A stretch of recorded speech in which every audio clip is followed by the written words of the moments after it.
بسم الله الرحمن الرحيم كنتم خير أمة أخرجت للناس تأمرون بالمعروف وتنهون عن المنكر صدق الله العلي العظيم وصدق رسوله النبي الأمين المبين المتين المكين الكريم ونحن على ذلك لمن الشاهدين والشاكرين والحمد لله رب العالمین۔ آئیے سب سے پہلے ہم اور آپ مل کر تاجدار عرب و عجم مالک ہند و عرب دونوں عالم کے مالک و مختار حبیب کردگار محبوب پروردگار گرتوں کو اٹھانے والے ڈوبتوں کو ترانے والے دائی حلیمہ کے پیارے آمنہ بھی کی آنکھوں کے تارے ہرے ہرے گنبد میں آرام فرمانے والے آقا لمبے لمبے ہاتھوں سے بھیک دینے والے داتا جناب احمد مجتبیٰ محمد مصطفیٰ صلی اللہ علیہ وسلم کی بارگاہ لے کر سلام میں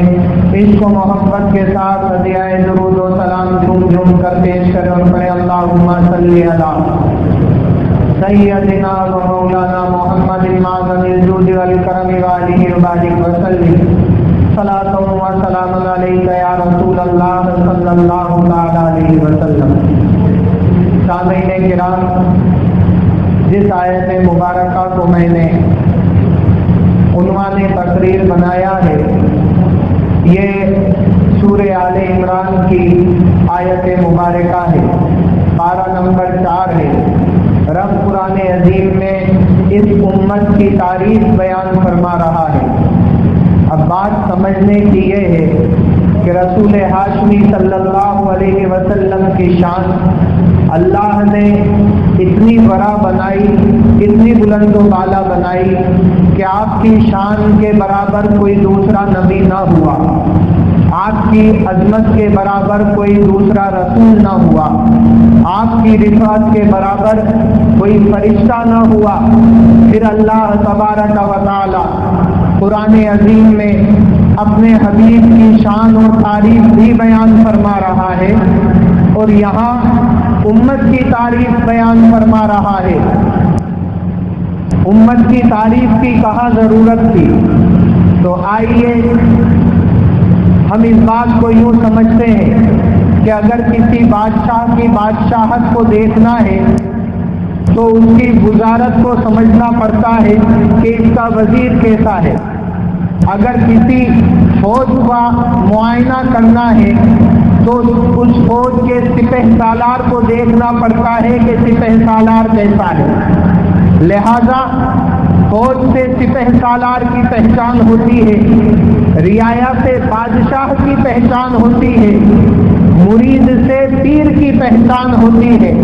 کہ اگر مرید ایسا ہے تو پیر کیسا ہوگا، اگر اسٹوڈنٹ ایسا ہے تو ٹیچر کیسا ہوگا، اگر امتی ایسا ہے تو رسول کیسا ہوگا، اگر پڑھنے والا ایسا ہے تو پڑھانے والا کیسا ہوگا، اگر بننے والا ایسا ہے تو بنانے والا کیسا ہوگا۔ اگر ہم بات کریں رفعت اور بلندی کی تو ہمارے نبی کا مقابلہ کوئی نبی اور کوئی رسول نہیں کر سکتا، لیکن آپ کی اس امت میں ایسے ایسے صحابہ ہوئے، ایسے ایسے تابعین اور تبع تابعین ہوئے، ایسے شہداء ہوئے، ایسے صالحین ہوئے، ایسے صدیقین ہوئے،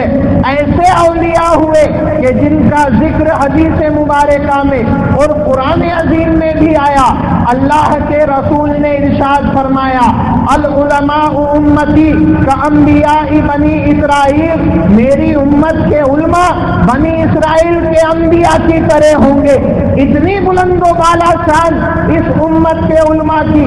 اور جب پیر کو دیکھنا ہے تو مرید کو دیکھنا پڑتا ہے، مرید سے ہی پیر کی پہچان ہوتی ہے۔ ہندوستان کے سب سے بڑے پیر اور ہندوستان کے سب سے بڑے بادشاہ ہند الولی خواجہ غریب نواز، ہند الولی خواجہ غریب نواز آپ کے مرید اور خلیفہ حضرت